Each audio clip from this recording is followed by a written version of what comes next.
Después de la Primera Guerra Mundial, Francia construyó una cadena de fuertes destinada a evitar una nueva invasión alemana, la línea Maginot.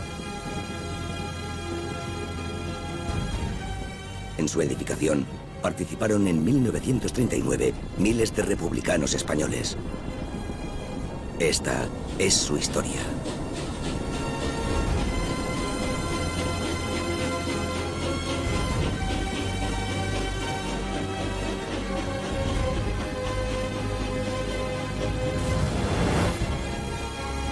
Los olvidados de la línea Maginot. Mi querido papá y tío, me alegraré que al recibir esta carta os encontréis bien de salud. El día 25 de enero harán una gran fiesta de la entrada de los nacionales. Han hecho una cruz muy grande en nombre de los caídos. Muchos besos que os mando para vosotros dos, Rosa. Querida hija Rosa, me ha gustado mucho el dibujo que me has mandado. ¿Ya estudias mucho? ¿Ya vas a la escuela? Dolores, por tu carta veo que no me conoces del todo cuando todavía sigues sufriendo por mí. Nada me hace falta. Mi querida esposa, no podría en el día de hoy dejar de pensar en ti. Tu esposo que nunca te olvida. Marchas a pie, trenes, camiones, frío, calor, lluvia, nieve, fango y polvo. Os lo ahorraré. Háblame algo de mi Rafaelito y de mi Antoñita. A mí nunca se me van del pensamiento. Que no te olvido un momento, Manuel. Son cartas escritas desde la distancia, desde la tristeza, desde la añoranza. Eran los vencidos de una dolorosa guerra entre hermanos. Luchaban por sobrevivir y mantenían viva la esperanza del regreso. Pero su futuro estaría unido al desenlace de una nueva y más cruenta guerra. La línea Maginot fue el sueño y la obsesión de un hombre, André Maginot, ministro francés de la guerra en 1928, que optó por impulsar una gran infraestructura de fortificaciones junto a la frontera entre Francia y Alemania. El proyecto tuvo buena aceptación popular, ya que la construcción daría puestos de trabajo en un momento de grave crisis económica, tras el crack bursátil de 1929. A medida que tomaba forma el impresionante muro defensivo, en la sociedad francesa crecía la idea de que la línea Maginot era la salvaguarda colectiva ante el ascenso del militarismo expansionista de Hitler. En 1939, casi 400.000 exiliados españoles se hacinaban en los campos de concentración al norte de los Pirineos.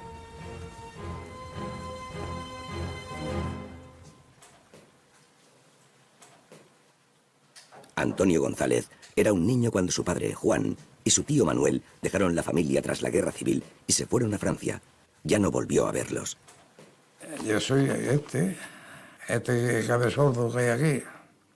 Y en la huida hacia Francia, pues salió también como uno más, se iba para Francia, se exiliaba.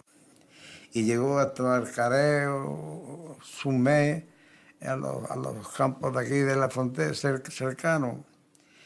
Y ahí se encontró con mis tíos, hermanos de mi madre, con su hermano Manuel también. Y bueno, una vez los dos hermanos juntos, lo que ellos pensaron es que lo que sabe uno sabe el otro. Y mi padre pues ya no volvió más.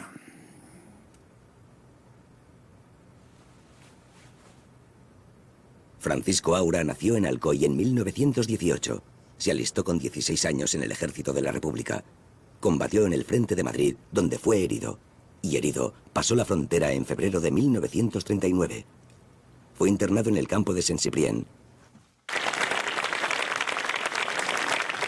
A principios de 2014, su población natal, Alcoy, bautizó con su nombre uno de los puentes de la población. Entonces no hi havia barraques fetes ni res i tenien que suportar les inclemències del temps. En aquests temps pues, hi havia voltes que ploïa i si ploïa pues, nosaltres teníem unes canyes que havíem agarrat d'un riu que passava per allí a prop, teníem les canyes eixes per protegir-se també de la nit de la humitat. I damunt, si eren tres, doncs portàvem tres mantes. Una davall, l'altra per tapar-se i l'altra que teníem damunt. Però si ploïa, doncs, clar, començava a ploure i es banyava la manta i s'escagassava damunt de nosaltres i aguantàvem el que fos, estàvem acostumbrats a tot. Perquè en trinxera també, allí a la guerra, doncs, aguantàvem el que feia falta. María Giró conoció en 1935 a Antoni Fradera, el que iba a ser su marido. La fatalidad hizo que primero la guerra de España y después la de Europa retardaran la boda durante 17 años. Ell era de família humil i a casa no érem. Això ja frenava, oi? Però com que quan la guerra tothom era pobre, doncs ens vam veure en cor. Ells van veure en cor de començar la relació. Però vam estar molt poc junts perquè aviat va ser voluntari ell a la companyia d'esquí. Antoni hizo la guerra con el ejército republicano y al final tuvo que pasar a Francia, alejándose de su prometida, y fue internado en un campo de concentración. Mi padre es este que está aquí con un perrito en brazos. Josep Canals fue artillero en la 26 División Republicana.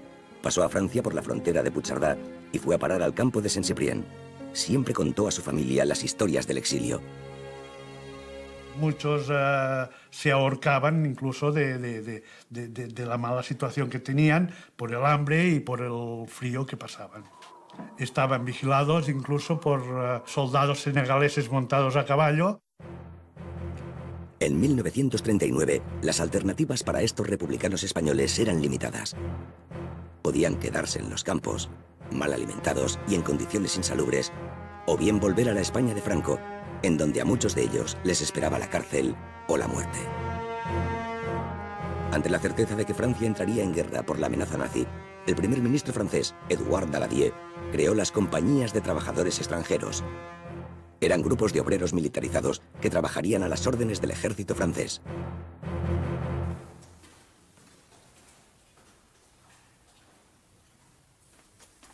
Echaun Galvarsoro es historiador. Su tío, Marcelino Bilbao, fue teniente de las fuerzas antiaéreas de la República. Tenía 19 años cuando pasó a Francia y conoció la dureza de los campos.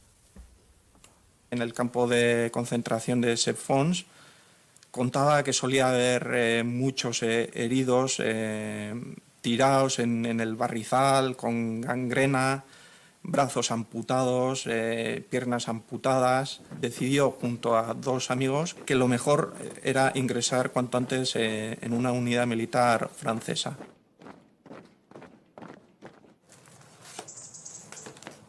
Cuando Josepa Gardeñas conoció la historia de Joaquim Aragonés, abuelo de su marido, se apasionó por su epopeya en los campos de refugiados y mantuvo largas conversaciones con él.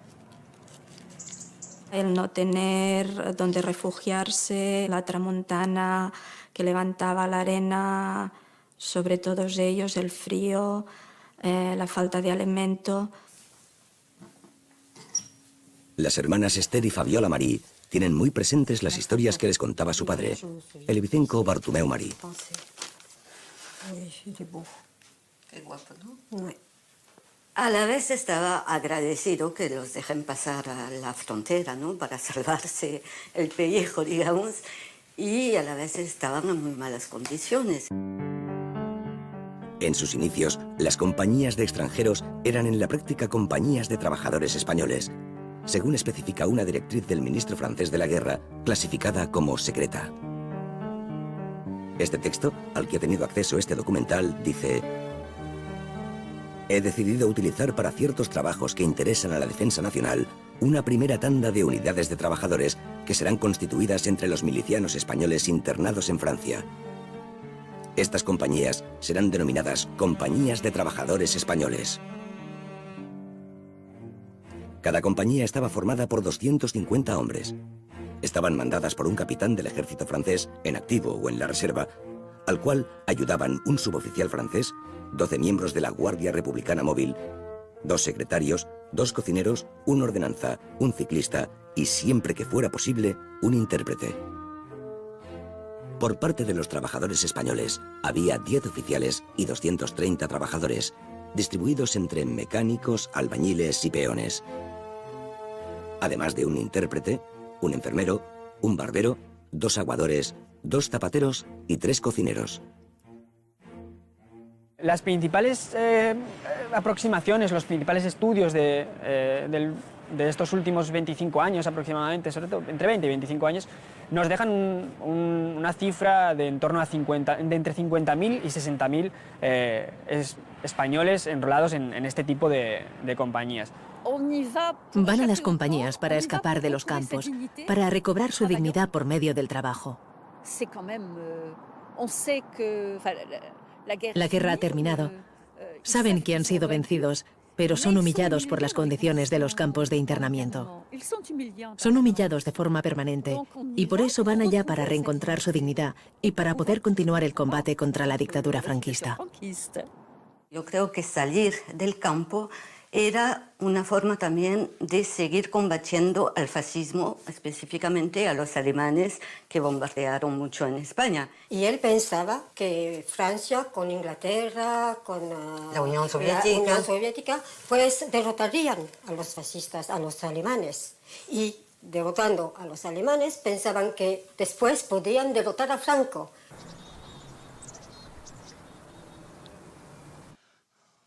Eduardo Scott, nacido en Olvera, Cádiz, en 1919, es hijo de una familia humilde de jornaleros del campo. De muy joven empezó a trabajar de zapatero y se afilió a la CNT. Tras la guerra emprendió el camino del exilio y fue internado en un campo de concentración al sur de Francia. En el campo de concentración decían quién quiera ir a trabajar en una compañía. Y allí, como no estábamos bien, fuimos a la compañía voluntaria. Mi padre se apuntó a la compañía de trabajadores extranjeros por las pésimas condiciones que había en el campo de concentración. Había ido un cura, un capellán español, diciéndoles que Franco les perdonaba, que podían volver. Pero ellos desconfiaban porque, bueno, no tenían por qué Franco les perdonara, porque no tenían por qué sentirse culpables. Francisco Aura no quiso volver a España por temor a las represalias i tampoc quiso ir a la Legió Francesa. Jo vaig elegir les companyies de treball, perquè el batallons de marxa ni la Legió no em va interessar. I havia fet prou exercici en la guerra d'Espanya. Esta incorporación es voluntaria, pero a partir del estallido de la Guerra Mundial, la incorporación será casi obligatoria.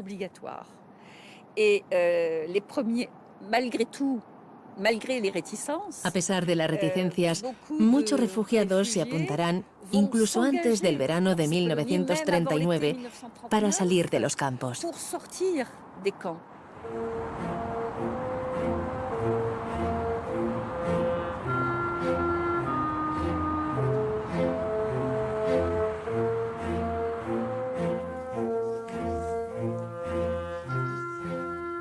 Ramiro Santisteban, cántabro nacido en Laredo en 1921, pasó a Francia con su familia durante la retirada.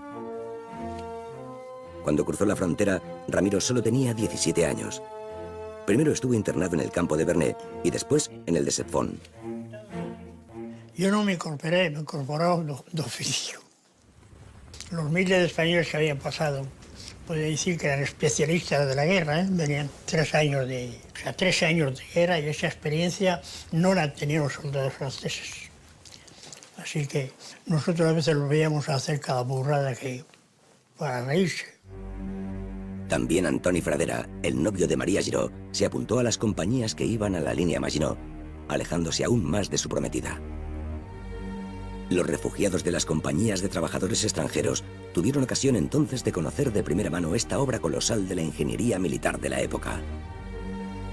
Muchos de ellos, años después, todavía recordaban la impresión que les causaron aquellas sorprendentes ciudades subterráneas, preparadas para alojar a cientos de soldados y a todo tipo de material de guerra.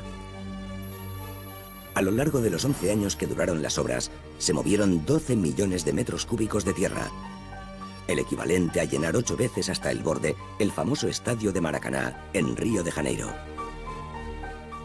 Se vertieron 1,5 millones de metros cúbicos de hormigón, una cantidad similar a la de las destruidas Torres Gemelas de Nueva York. Y se emplearon 150.000 toneladas de acero, 15 veces el peso de la Torre Eiffel.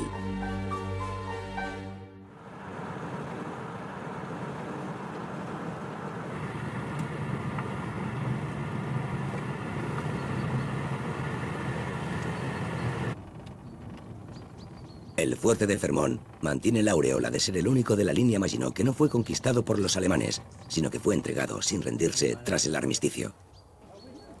Hoy se mantiene en perfecto estado de conservación y constituye un aliciente turístico de primer orden.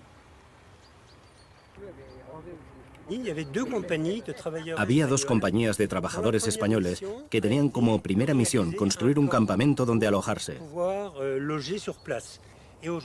Hoy no quedan más que ruinas en el bosque.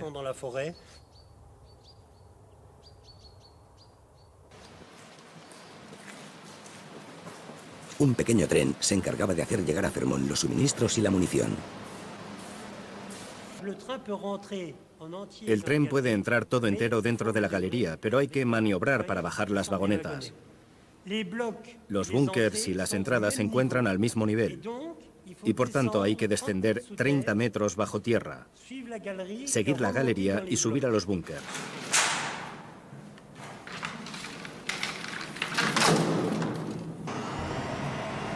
Un ascensor acondicionado para transportar las vagonetas con la munición pesada las bajaba hasta una profundidad de 30 metros.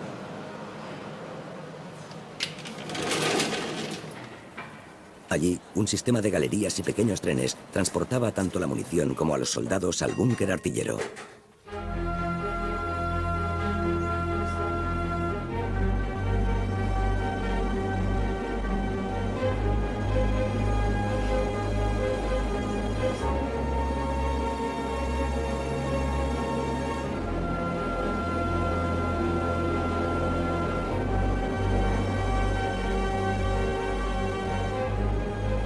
Cuando el tren llegaba a la altura del fortín, por medio de otro montacargas, la munición y los hombres encargados de las piezas accedían al lugar donde se emplazaban los cañones.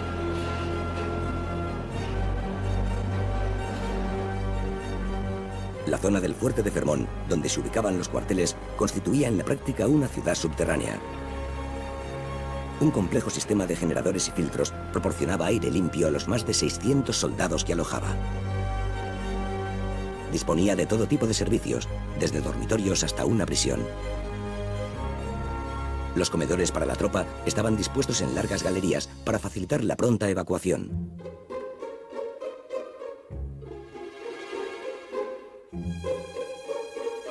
La cantina era el lugar idóneo en donde olvidar, aunque fuera por unas horas, la misión que les tenía confinados bajo tierra y en estado de alerta permanente.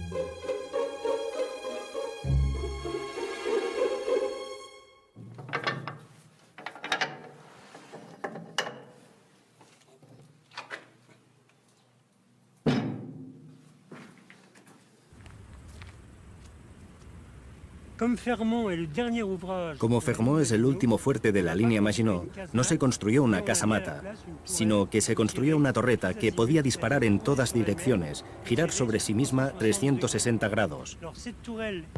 En 1940 podía resistir todos los proyectiles existentes. Hoy aún funciona con el motor original. Tiene más de 80 años y aún funciona.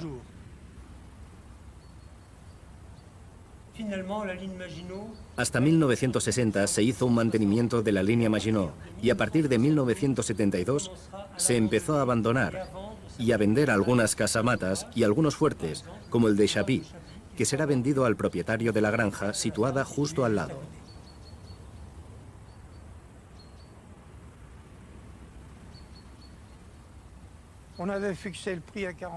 El precio se fijó en 45.000 francos de la época, de 1994. 45.000 francos. Fue mi mujer quien dijo, de acuerdo. Entonces mandamos el cheque y ya está. Solamente me interesaban las tierras. Me interesaba comprar el fuerte porque era una obra profunda con agua en el fondo. Como la granja no tenía agua suficiente, capté el agua con facilidad y tengo tanta como quiero.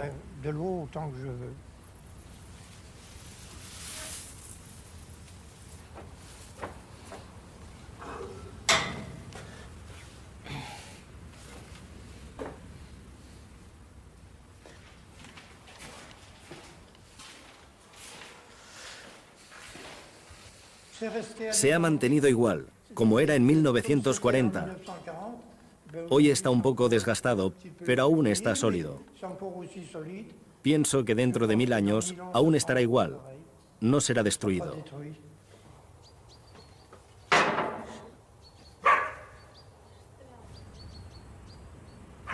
Es el fuerte de Chapí. Es el fuerte. 35 metros de profundidad y tan caro como inútil. El ejército francés distribuyó a los refugiados de las compañías de trabajadores extranjeros para completar los accesos a la línea Maginot y para el acabado de las fortificaciones. A los franceses, si les vino muy bien, necesitaban una mano de obra muy barata, que eran los españoles que tenían ahí. Importante, y barata. Barata, y además así pues les cobraban el pan que estaban comiendo.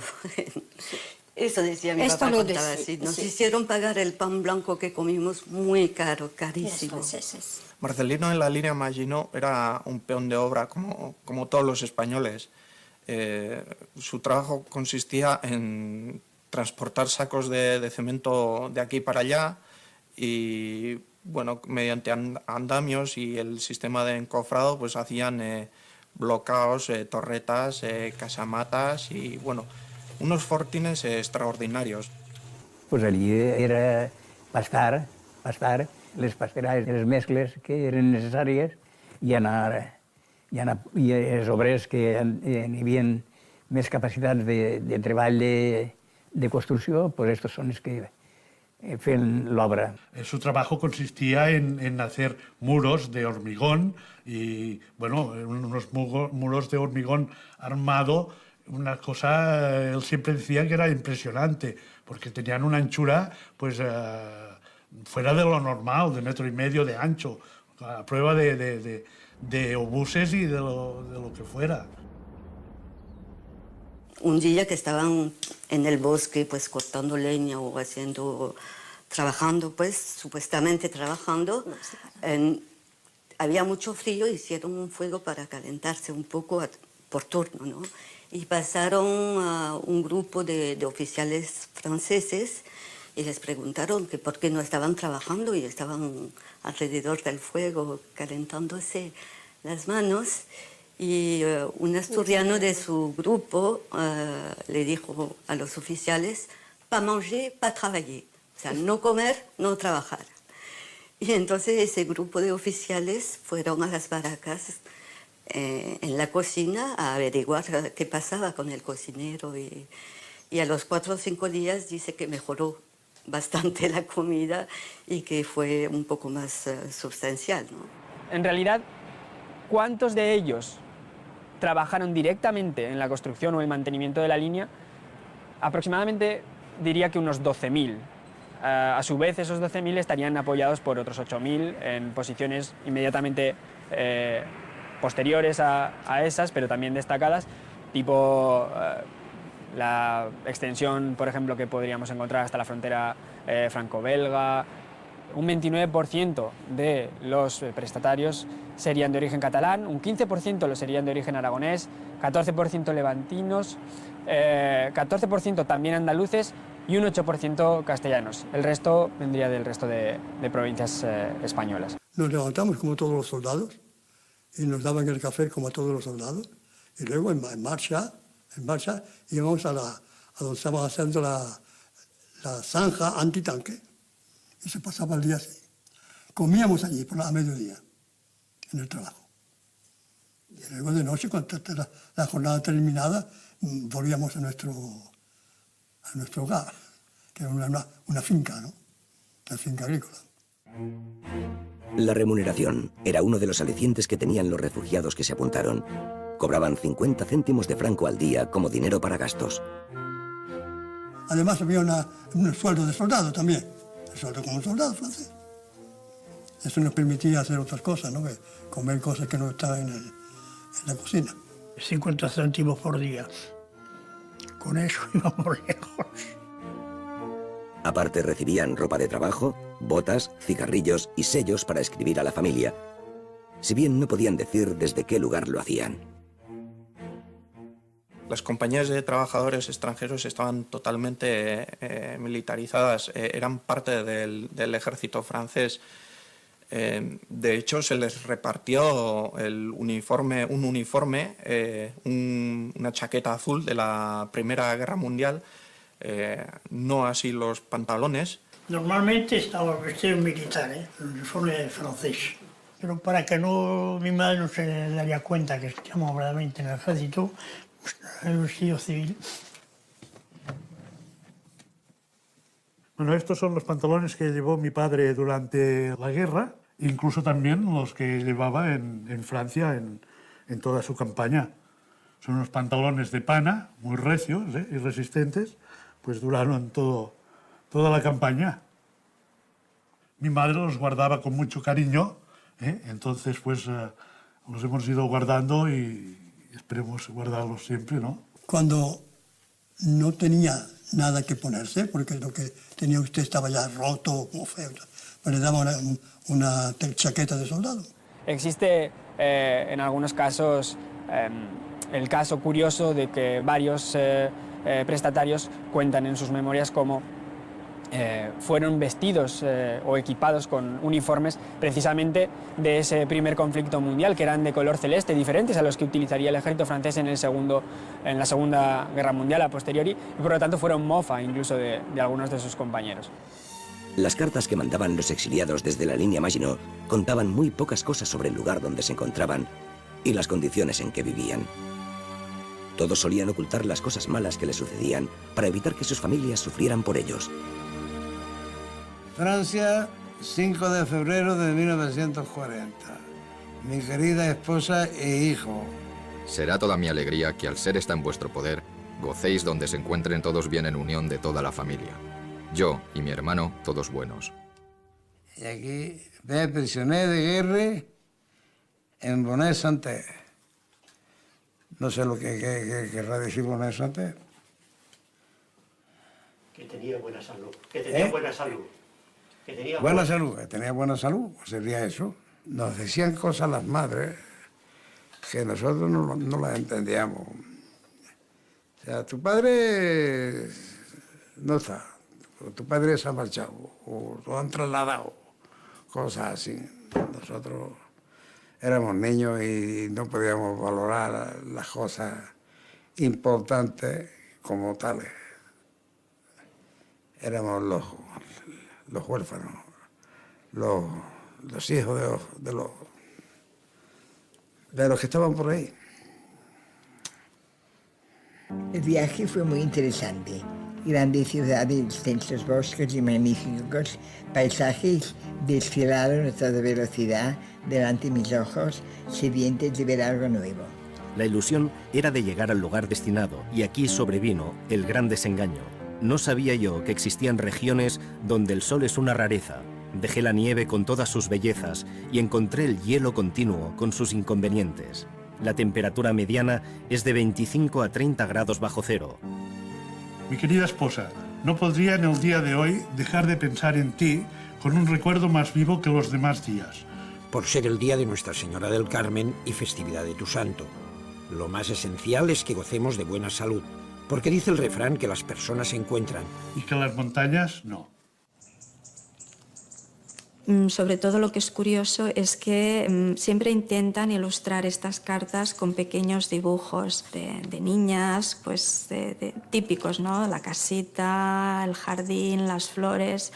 Y él también intenta hacerle dibujos a su hija. Conservamos uno, pues que es satín hecho con la pluma.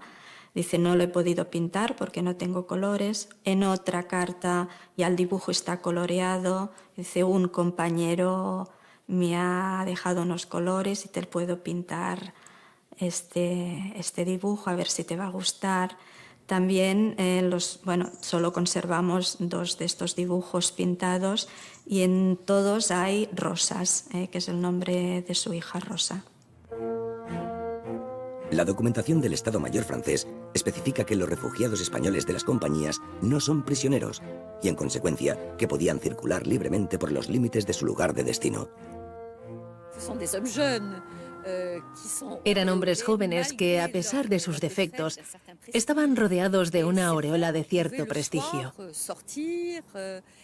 Algunos podían salir por la tarde, ir a las fiestas del pueblo, y hay muchas pruebas de relaciones de amistad con jóvenes franceses, y especialmente con chicas francesas. Y esto hay que destacarlo. Una parte de la población francesa, y especialmente las chicas de las regiones, estaban muy impresionadas, incluso seducidas por estos chicos.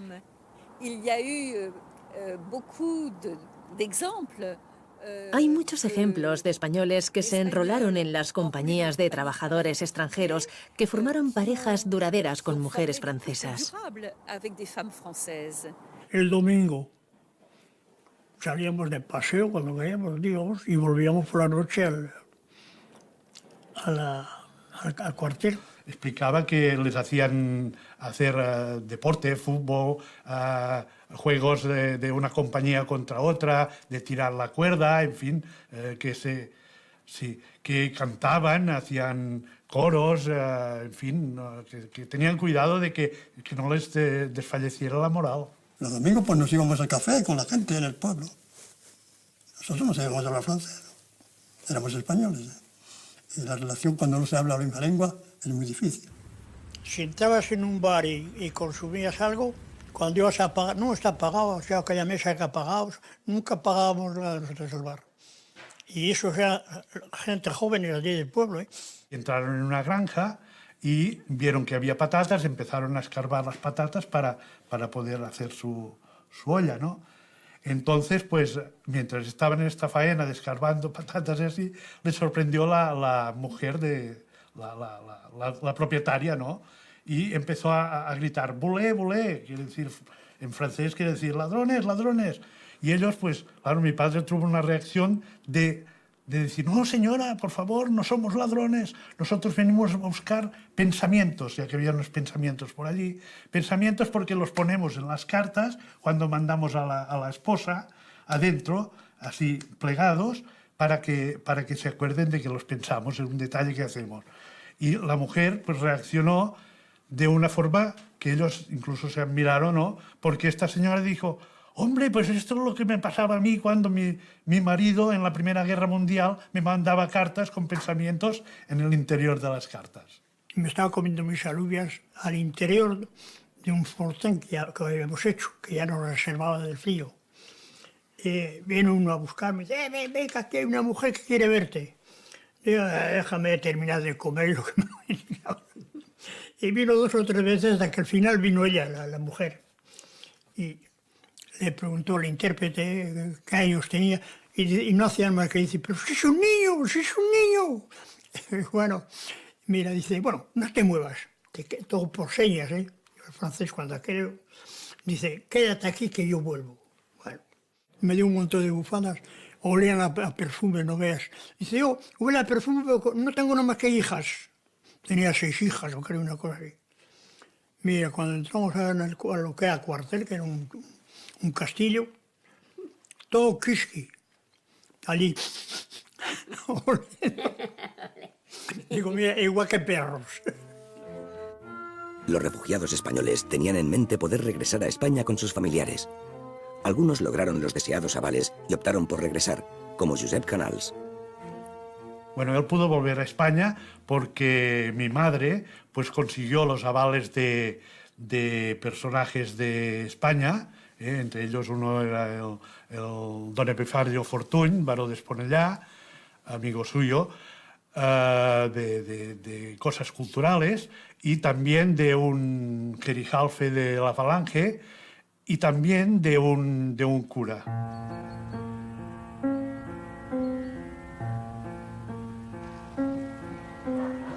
No fue este el caso de Esteban Pérez. Natural de El Portillo, Toledo, formó parte de la 15 Brigada Internacional. Cuenta que conoció a Dolores Ibarruri y vivió con ella en Madrid. De la pasionaria, guardó un retrato colgado en el comedor de su casa. Además, se hizo tatuar su imagen en el antebrazo. Al final de la guerra, herido, pasó la frontera y se incorporó a los trabajos de la línea Maginot. Desfalsábamos de día y trabajábamos de noche. Tenía una responsabilidad y la cumplí. Yo mandaba una compañía en la línea Maginot.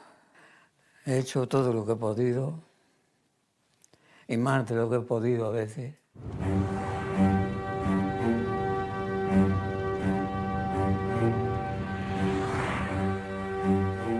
...90 kilómetros al sur de Luxemburgo se encuentra la obra magna de la línea Maginot, la mayor de todas, el fuerte de Hackenberg. Sus enormes instalaciones subterráneas se extienden a lo largo de 10 kilómetros de túneles. El acuartelamiento oculto en el subsuelo tiene capacidad para albergar hasta 1000 hombres.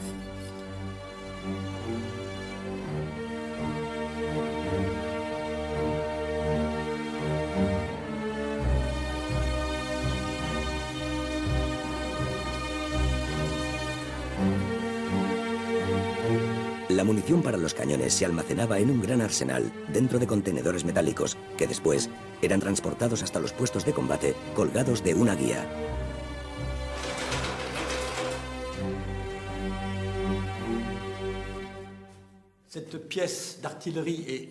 Esta pieza de artillería se regulaba por los artilleros del búnker gracias a las órdenes que les proporcionaban desde el puesto de mando. El funcionamiento es simple. Basta con girar las manivelas así. Para disparar, basta con abrir la culata. Hay que abrir lo que se llama tronera.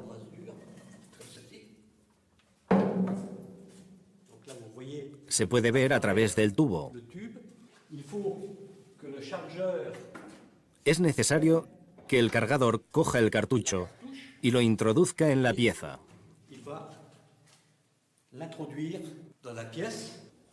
Se cierra la culata y se aprieta aquí y hace ¡boom!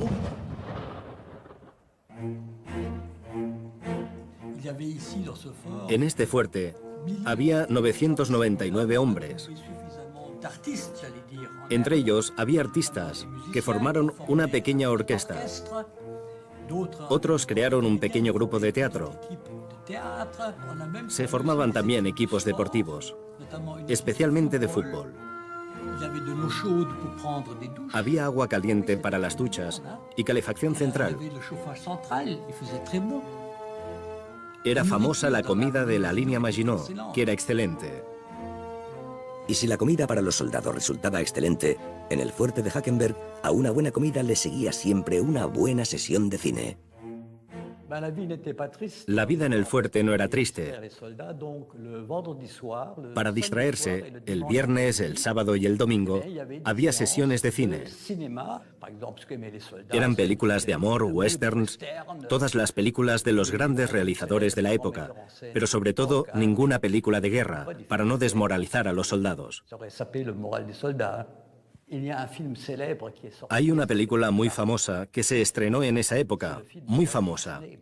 La película de Disney, Blancanieves y los 7 enanitos. Impresionó tanto a los soldados que muchas habitaciones fueron decoradas con dibujos de los enanitos de la película.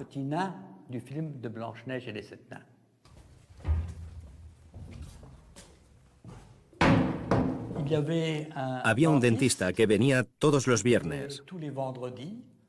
Hacía falta pedir hora. Esto era el bloque quirúrgico para tratar a los heridos graves. Todo estaba pensado para evitar traslados a hospitales de la superficie. 80 años después de su construcción, la vieja mole de Hackenberg todavía resiste.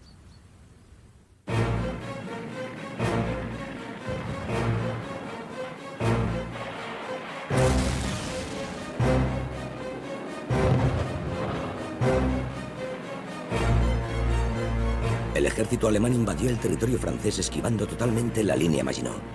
La Blitzkrieg, la guerra relámpago, barrió las defensas francesas y las tropas nazis entraron en París el 14 de junio de 1940. La invasión cambiaría la vida de los españoles en la línea Maginot.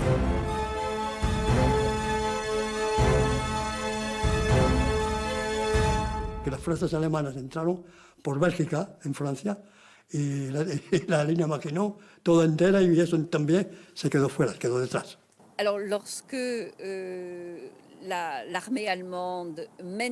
Cuando el ejército alemán realizó la ofensiva sobre Francia en mayo y junio de 1940, Francia fue derrotada muy rápidamente. Y entonces se produjo la desbandada de las compañías de trabajadores extranjeros. Los que no pudieron replegarse en la zona no ocupada fueron hechos prisioneros. En el ejército francés armó a los hombres de las compañías de trabajadores extranjeros cuando estos fueron atacados, aunque la mayoría de testimonios coinciden en señalar que el armamento con el cual fueron equipados era, por norma general, viejo o había servido ya en la Primera Guerra Mundial.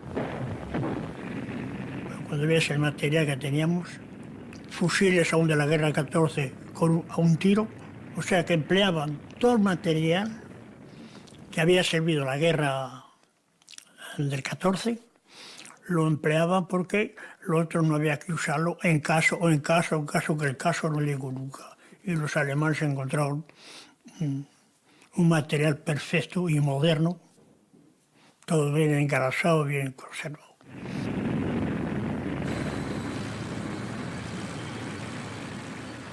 Nos despertamos una mañana y ¿qué es esto? Tanques alemanes por todas partes. Habían llegado por la mañana de Brest, todo bloqueado por los tanques alemanes, ya no pudimos movernos. Fue cuando decidieron mi papá con 3 o 4 amigos suyos de su grupo, ¿no? De su sección, decidieron escapar. Lo que pasa que como era una cosa de militares, pues iban a ser desertores, ¿no? Considerados como desertores. Y el capitán aquel, cuando se fueron, cuando los bombardeos, le dijo a mi papá, Monsieur Marie, vuelva o está muerto. Y mi papá contestó, mejor huir, mejor morir que ser prisionero. Que ser prisionero de los alemanes. El capitán se había largado, el teniente también, en fin, todo que los franceses se habían largado. Els grupos d'espanyols pues, vam anar buscant carretera, buscant camí, per veure si podíem anar-se'n, esquivar lo que era la invasió. Però anàvem per les carreteres, que no hi havia puestos allí on anar, i, claro, es van trobar ja els camions de cara. I entonces ens van fer l'alto, vam alçar els braços, però el que no vam pensar és que, pensàvem que potser dispararien o alguna cosa, però no, ens van fer prisioners i en grupos anàvem davant dels camions.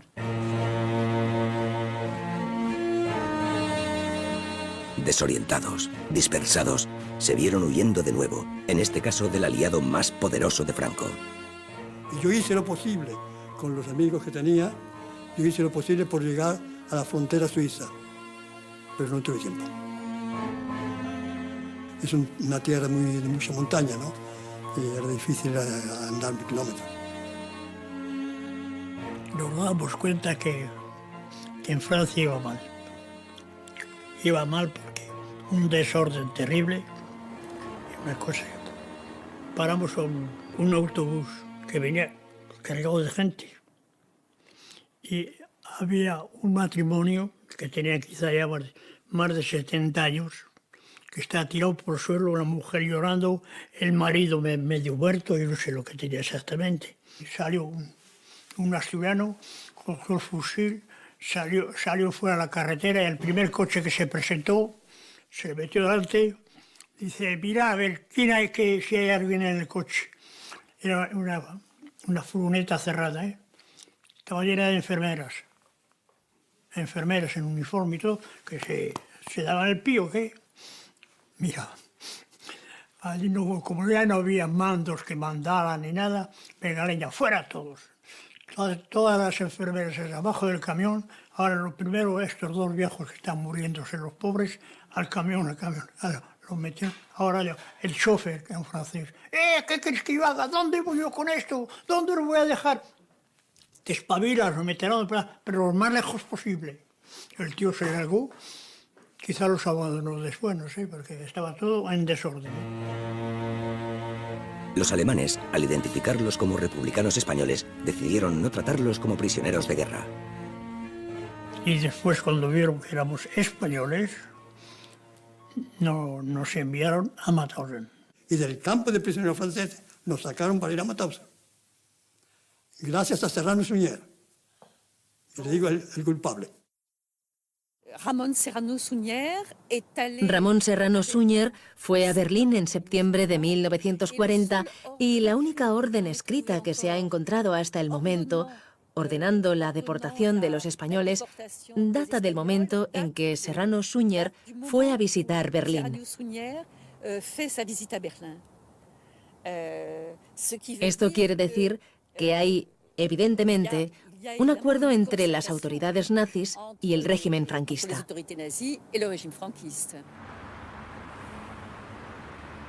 María Giró llevaba un año sin saber dónde estaba su prometido, Antoni Fradera. Entonces contactó con una conocida de la embajada española en Berlín y desde allá enlazaron con españoles que trabajaban en las oficinas de Mauthausen. Ellos localizaron a Antoni, que estaba en el campo de concentración. I el van trobar a la cua del forn perquè estava malalt i el van salvar. Ell deia que els valents se suïcidaven, que els que no eren valents no.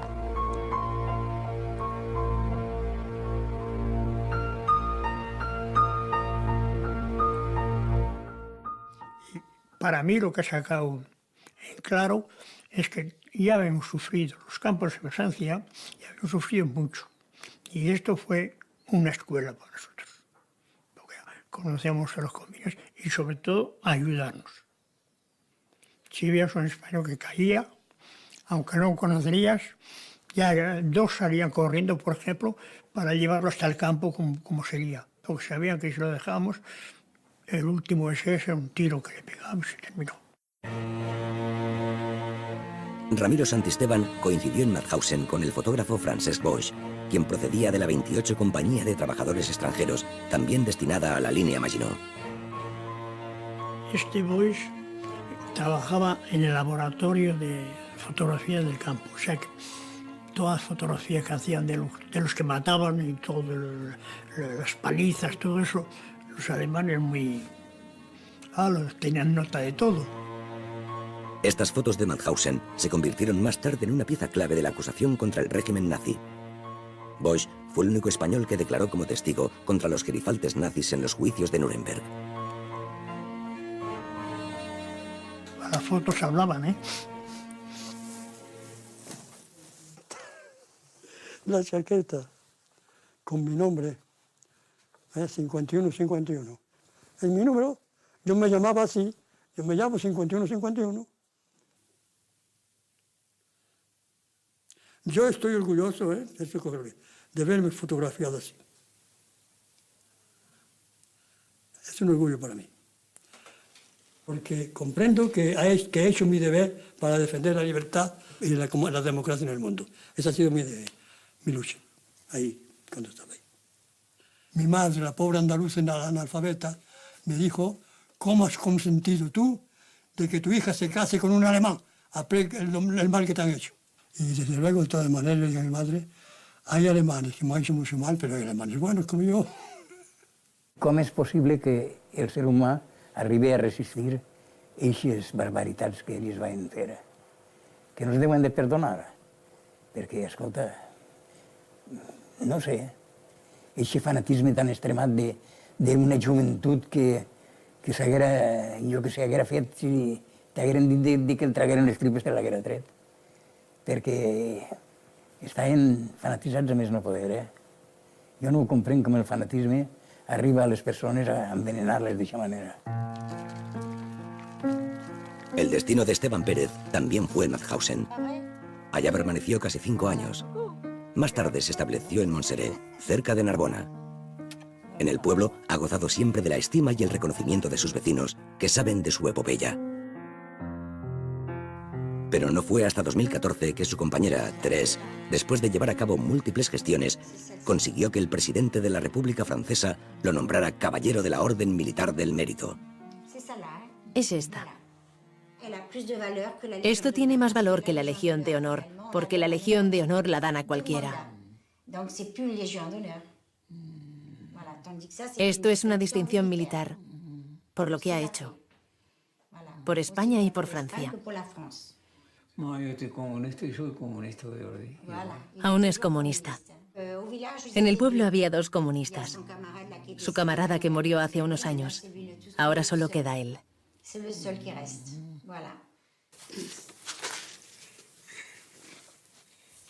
Tras salir de Mauthausen, Ramiro Santisteban conoció a Nini, la que iba a ser su mujer, que trabajaba en el Ministerio de Justicia francés.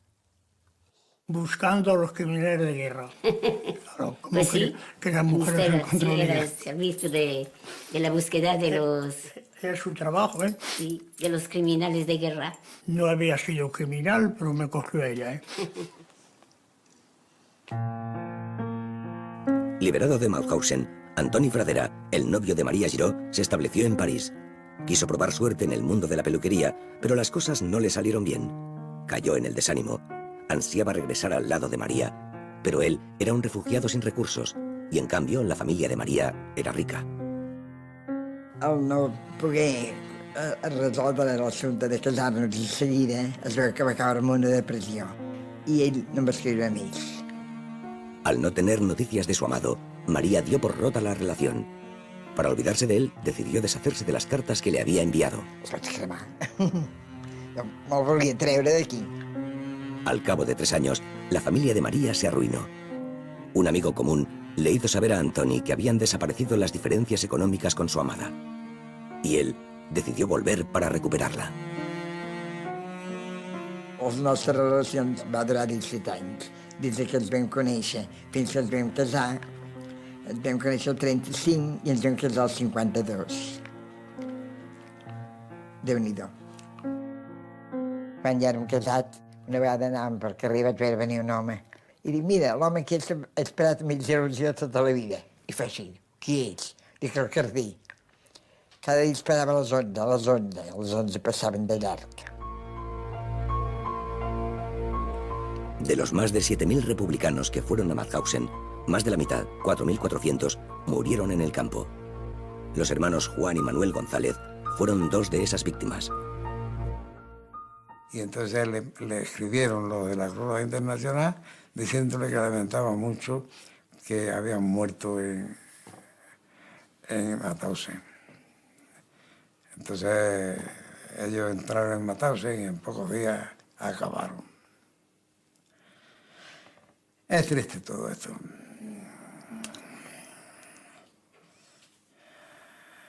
Ya ves tú.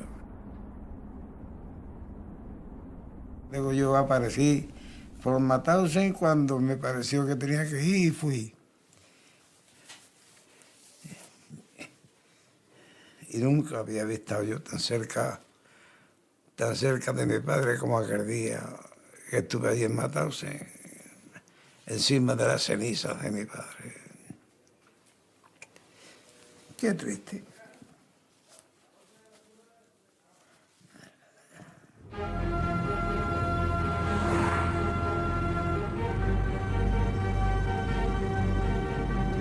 De los miles de españoles que estuvieron en la línea Maginot, el número de los que viven actualmente no sobrepasa la docena. Se integraron en el ejército francés para salir de un infierno. En realidad, solo aplazaron la entrada en otro peor. Los restos de la línea Maginot son hoy un destino turístico que acoge cada año a miles de visitantes. Entre los viejos bloques de cemento se halla la huella de aquellos hombres. Esteban Pérez falleció en Narbona, Francia, un mes después de intervenir en este documental. Tenía 103 años. Marcelino Bilbao se estableció en Poitiers, Francia, donde murió en 2014 a los 95 años. María Giró y Antoni Fradera tuvieron 2 hijas. Él murió en Barcelona en 1974. Bartomeu Marí se estableció en Francia. Desde 1975 solía visitar su Ibiza natal un par de veces al año. Falleció en 2011 a los 93 años. Joaquín Aragonés volvió a España y se reencontró con su hija Rosa. Falleció en 1992. Tras regresar a España, Josep Canals fue detenido y pasó 11 meses en prisión. Tuvo 6 hijos. Falleció en 1983 a los 72 años. Los hermanos Manuel y Juan González León tenían 32 y 39 años cuando murieron en Mauthausen. En su población natal, Montilla, Córdoba, una plaza lleva su nombre.